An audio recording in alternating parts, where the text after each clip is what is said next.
I was trained to count bodies, not crumbs. But in a ruined barn outside Bayou, I watched 2 crumbs buy 60 years of hope. An angel-shaped button marked the bargain. When that button reappears in my hand after half a century, the past kicks in the door and drags me back to the moment mercy fired its own shot. Hidden valor. The textbooks never mentioned that a single act of mercy rewrote the battle at Bayou, 9th June, 1944. History may record the victor, but humankind remembers the one who showed mercy. 05:27. Dawn sweeps ray across Normandy hedgerows while my squad kneels behind a moss-slicked wall on the D5 road. 2 days after Omaha, the clay still reeks of salt and cordite. Lieutenant Kearns marks our target, a half-ruined barn 200 yards ahead, suspected MG-42 nest. Orders: clear it fast and push for the crossroads. My pulse thumps louder than distant artillery. We vault the wall at 05:32. A burst lashes the vines, splintering trellis posts. Smoke grenades billow. I dash through mud that clings like hands. Inside the barn, we find only empty ammo crates. Germans fled minutes ago. Then a soft whimper rises from below. I edge toward a trapdoor, carbine raised, flashlight jittering. Beam lands on a girl, maybe 10, dress torn, clutching a boy half her size. 05:39. She stares like hunger itself.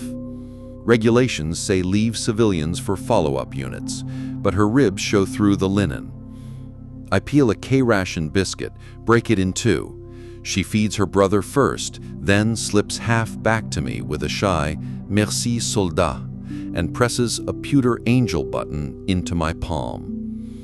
Upstairs, Sergeant Dillon yells for me to move. German artillery scrapes sky beyond the orchard. I pocket the angel and scramble out, heart snagged in that cellar. 07:16. A 105mm shell lifts the road as we advance on Bayou's outskirts. I glance back. Smoke cloaks the barn roof. Did the kids survive?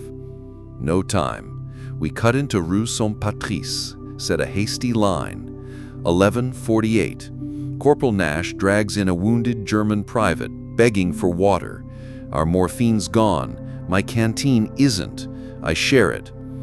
He trades me a blood-specked photo of a daughter in Bremen, a handshake of mercy across languages. 18:02. A Panther tank grinds into the square, turret sweeping. Corporal Nash fires a Piat. Flames roar from its engine. Crew tumbles out, coughing smoke. Instinct screams, "Shoot!" The angel button burns my chest. I run instead, yanking the driver clear moments before ammo detonates in a thunder that rattles cathedral glass. He stares at me as if unsure which side I'm on, and I can't answer. Night falls. Rain taps ruined shingles while I sit in a gutted schoolhouse, thumb grazing the angel. Outside, refugees shuffle through debris, elderly women, a farmer guiding a horse with no cart. One glance says they haven't eaten since D-Day. I hand over the last of my crackers. The farmer slips me a folded map of mine-free lanes. Another trade, another debt. But compassion exacts its price. Orders now. Push south at first light. The barn children, the German photo, the map, they all pull in opposite directions. Can I keep marching and still carry them all? The rain pauses, leaving a silence thicker than smoke. I close my fist around the angel and wonder which trigger I'll have to pull next. First light slants over Bayou's rooftops, rainwater steaming off broken slates. Orders push us south toward Tilly-sur-Seulles. Fog clots the orchards, sweet with crushed apples and diesel. We advance in staggered file along a sunken lane, rifles slick, boots sucking at muck. The farmer's hand-drawn map feels like contraband in my breast pocket, red pencil marks showing paths that skirt mine belts and MG nests. A mortar round drops short, geyser clay and chalk. The blast hurls me into a ditch choked with nettles. My ears ring. World dwindles to a slow thump of pulse and the copper taste of dirt.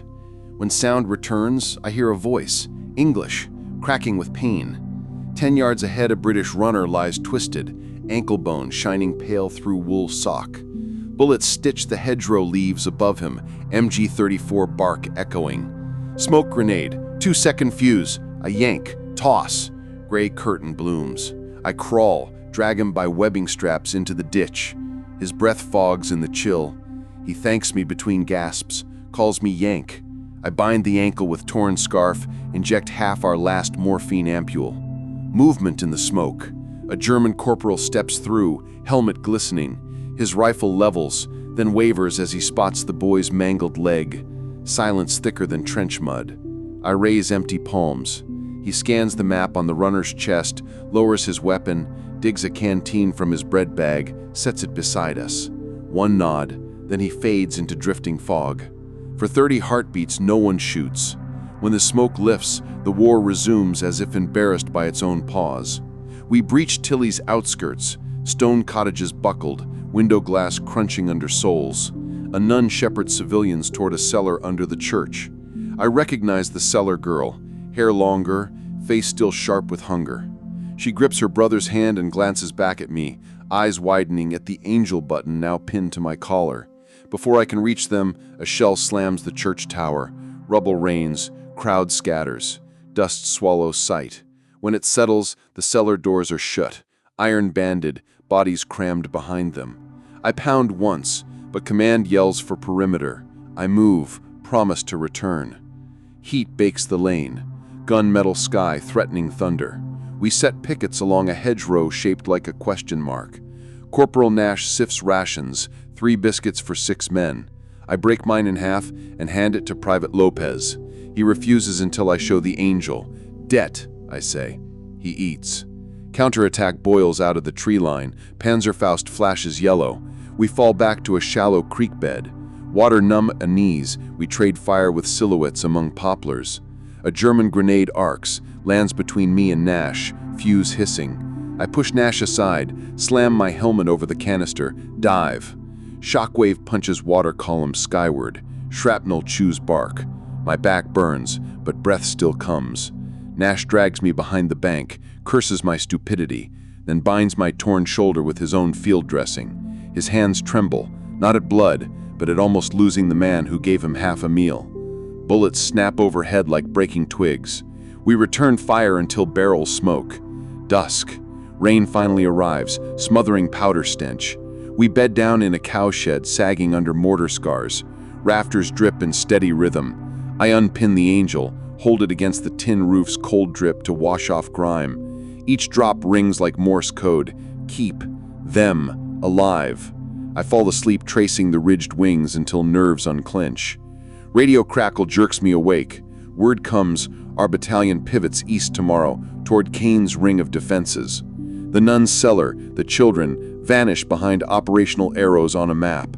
I lie on damp straw, staring at moonlight lacing shattered boards, and taste the dry biscuit I never finished. The angel sits in my palm, edges biting skin. I promise it. Promise her this war won't erase what mercy started. But dawn is always impatient. Boots thud, orders echo, and the line moves again. 0437. Dawn slits the horizon as we swing east toward Kane. Fog clings low. Each footstep snaps wet stalks of rye. The map gifted by the farmer guides us through a goat path skirting mine signs staked like crooked crosses. By 0702, we hit the Odon River, current swift, water brown with churned silt. German snipers rake the opposite bank. Sergeant Dillon's helmet sparks as a round glances off. We stack smoke pots, sprint across a half-collapsed footbridge. Mid-span, a sniper draws bead on Private Lopez. Reflex shoves him sideways. The shot drills splinters where his chest was. He mouths thanks, boots slipping on algae-slick planks. The angel button thuds against my ribs like a second heart. 11:11. Kane's northern outskirts. Streets gutted, plaster dust snowing. We clear houses room by room. Behind one doorway I find a Wehrmacht radio man, dazed, clutching a field set smoldering with battery acid. Blood mats his blonde hair into his collar. He mutters muti while pawing for morphine. All I have is sulfa, half vial.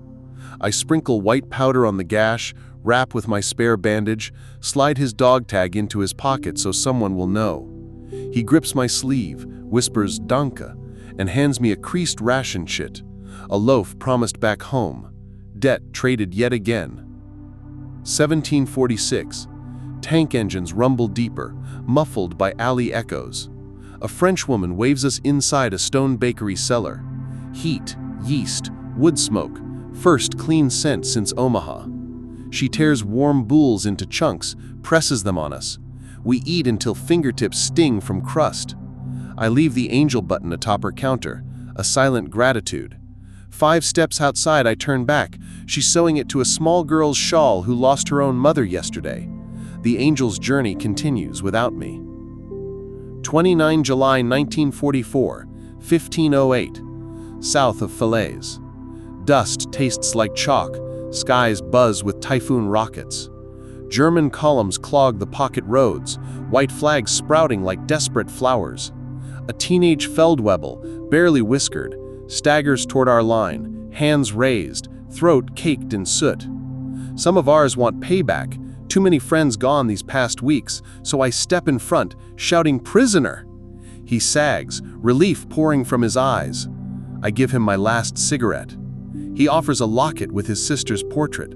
I refuse. He insists. Chain coils around my wrist as we march him rearward. Another weight, but lighter than guilt.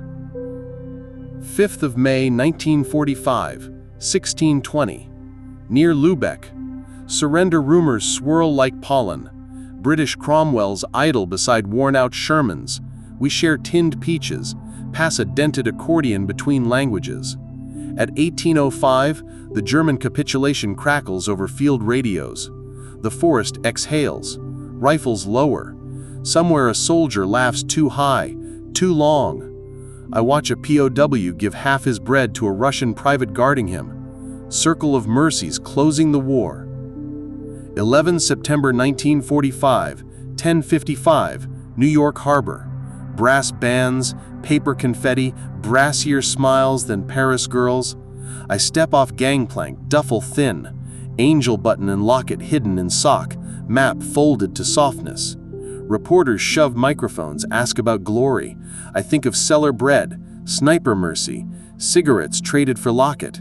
I say nothing worth print. Years sludge by. Factory whistles replace artillery. Babies cry instead of wounded men. Tokens collect dust in a cedar box under my bed. But some nights, 0113, sheets damp. I wake tasting rye damp and diesel, wondering if the bakery girl still clutches that angel. 60 winters slip past like patrol shadows. Then, 14 June 2004, 0912, mailbox rattles with airmail from Calvados. Inside photo of a restored barn. Inscription: I have searched for the soldier who shared a biscuit.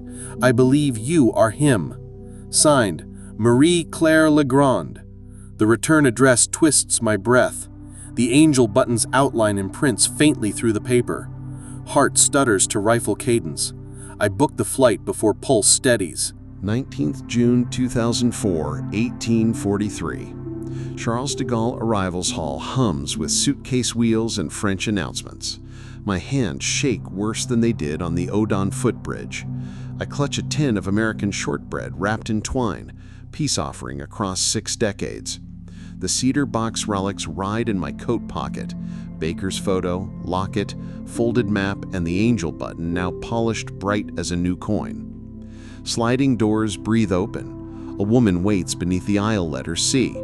Silver hair pinned, posture straight, linen dress the color of Normandy chalk.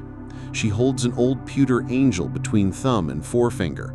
Her eyes meet mine as if the years were smoke she just blew away. I take 3 steps that feel like 3 campaigns. She closes the distance, presses the button into my palm, voice soft but clear. You fed us when the world was starving. Today let me feed you. Words snag in my throat. Instead, I open the shortbread tin. Buttery aroma rises, mixing with airport coffee and jet fuel. She laughs, a sound full of hayfield wind. We break a cookie, crumbs tumbling like fine sand. First bite tastes of ration biscuit and childhood saved. 20:27. We ride a hired car west toward Bayeux. Evening sun slants across wheat seas. She tells me her brother Etienne became a trauma surgeon, mended shrapnel children in Sarajevo, debt repaid forward. She teaches history now, but not the kind of history that lists only generals. Her syllabus starts with anonymous mercies. I finger the locket on my wrist, say I've got a few artifacts for her class. The car curves toward the same D5 road where my boots first tasted Normandy mud. Shadows of hedgerows march beside us like patient ghosts. 21:54. The restored barn glows amber in lantern light. Swifts dart under eaves. A small crowd waits, neighbors, students, gray-haired veterans in mismatched blazers. Folded chairs face a makeshift lectern fashioned from an ammo crate. Marie-Claire squeezes my hand. "Will you speak?" she asks. I nod, though pulse hammers temples. 22:03. I stand before them, barn beams creaking overhead. Wind carries rye and distant surf. I empty my coat pocket onto the lectern. Baker's photo, British scarf scrap, German locket, the map, and last, the angel button. Gasps ripple. I tell them each object's mile marker on the road between fear and grace. My voice cracks when I reach the smoke truce at Tilly, steadies again, describing the bakery cellar bread. Faces blur through tears, some mine, some theirs. I finish, throat raw. Silence holds, deeper than any foxhole hush. Then Etienne steps forward, lays his surgeon's hands on the lectern, and adds a battered scalpel wrapped in ribbon. He says it stitched its first wound because a stranger once shared half a biscuit. The circle feels complete, yet still widening. 23:18.